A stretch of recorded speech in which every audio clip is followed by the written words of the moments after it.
मित्रों नमस्कार, मैं अनिरुद्ध विश्वकर्मा। आप देख रहे हैं हिंदुस्तान सपनों का। जब भारत के नागरिक पटाखे फोड़ रहे थे, अपने घरों में दिए जला रहे थे, मिठाइयां बांट रहे थे, खुशियां बांट रहे थे, उसी समय भारत का एक ऐसा हास्य कलाकार, एक ऐसा अभिनेता गोवर्धन असरानी फिल्म इंडस्ट्रीज को अलविदा कह के अनंत यात्रा पर निकल गया। हम अंग्रेजों के जमाने के जेलर हैं, यही डायलॉग उनको बुलंदियों पर पहुंचाता है। असरानी का जन्म जयपुर में 1 जनवरी 1941 को हुआ। 20 अक्टूबर 2025 को उन्होंने बॉम्बे में अंतिम सांस ली। थिएटर में अपने डायलॉग से, थिएटर में अपने अभिनय के बल से लोगों को हंसाने वाले एक ऐसे दिग्गज अभिनेता गोवर्धन असरानी अब हम लोगों के बीच नहीं रहे। हिंदुस्तान सपनों की टीम विनम्र श्रद्धांजलि देती है और ऐसे कलाकार को नमन करती है। हम अंग्रेजों के जमाने के जेलर हैं।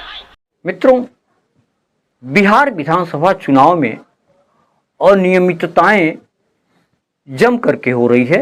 यह मैं नहीं कह रहा हूं, जन सुराज पार्टी के संस्थापक प्रशांत किशोर कह रहे हैं। देखिए, ये हैं भारत के गृह मंत्री, ये भारत के गृह मंत्री हैं अमित शाह। अमित शाह जी हैं भारत के गृह मंत्री और साथ में है धर्मेंद्र प्रधान, जो भारत सरकार के मंत्री हैं और भाजपा के यहां चुनाव के अधिकारी हैं, प्रभारी हैं। देखिए आप लोग, आचार संहिता की बात होती है, वोटरों को डराने खरीदने पर आचार संहिता लागू है, लेकिन सामने का जो उम्मीदवार है उसको भारत के गृह मंत्री अपने साथ खड़ा किए हुए हैं, पूरे दिन बैठाए हुए हैं ताकि वो नामांकन भी ना कर सके। ये है भाजपा के चाल चरित्र चेहरा। ये देखिए भाजपा का चाल चरित्र चेहरा। और बता रहे हैं ट्विटर पर बैठ के कि जनसुराज के उम्मीदवार भाग रहे हैं। आप बताइए, कोई साधारण व्यवसायी जो राजनीति करता है उसको भारत के गृह मंत्री अगर बुलाकर अपने साथ बैठा ले तो उसके पास क्या विकल्प बचेगा? और कहां है चुनाव आयोग? एक वोटर को आप पैसा देते हुए, डराते हुए अगर दिख जाए तो आप पर इल्जाम लगता है कि आपने आचार संहिता का उल्लंघन किया। और यहां भारत के गृह मंत्री और केंद्र में भाजपा के मुख्य मंत्री धर्मेंद्र प्रधान खुलेआम जदयू के जनसुराज के प्रत्याशी को अपने साथ, अपने साथियों के साथ, दल बल के साथ घेरे हुए हैं और इस पर कोई प्रतिक्रिया नहीं है। चुनाव आयोग को अभी आपको ये जारी करने के बाद आधिकारिक तौर पर हम लोग चुनाव आयोग को ये हम लोग निवेदन करने जा रहे हैं कि देखिए कि हम जनसुराज के प्रत्याशियों के साथ क्या हो रहा है। मित्रों, एक वीडियो दिल्ली से आ रहा है। वह वीडियो झकझोरने वाला है। उस वीडियो को देख करके आपका मन विचलित हो सकता है।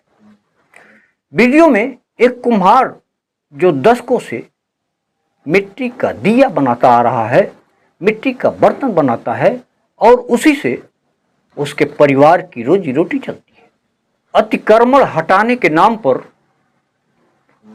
उस वृद्ध के दिए को और मिट्टी के द्वारा जो बनाए गए बर्तन हैं बुलडोजर से कुचल दिया जा रहा है। यह दृश्य झकझोरने वाला है।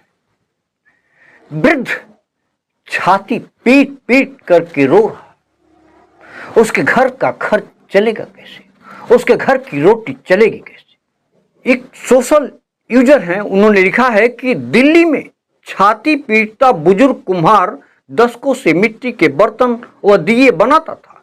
घर और बर्तनों में रेखा गुप्ता जी का बुलडोजर चल गया। दिल को झकझोर देने वाला दृश्य है।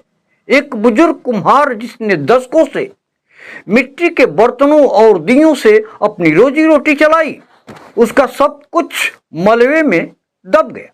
विकास और अतिक्रमण हटाने के नाम पर अगर परंपरा, मेहनत और इंसानियत को रौंदा जा रहा है तो ये बुलडोजर सिर्फ दीवारें नहीं तोड़ रहे, ये जिंदगी कुचल रहे। क्या कोई विकल्प व्यवस्था नहीं हो सकती थी? क्या इतने सालों की मेहनत और जीविका का इतना सस्ता मूल्य है? रेखा गुप्ता जी और प्रशासन को इस पर जवाब देना चाहिए। विकास के नाम पर अगर हम सबसे कमजोर को ही रोते रहेंगे तो ये कैसा विकास है? बात 100% सही है, लेकिन अतिक्रमण हटाने के नाम पर इंसानियत राज्य सरकारों की तो मर ही गई है। मित्रों, इसी से अपनी बात समाप्त करता हूं। नमस्कार, जय हिंद।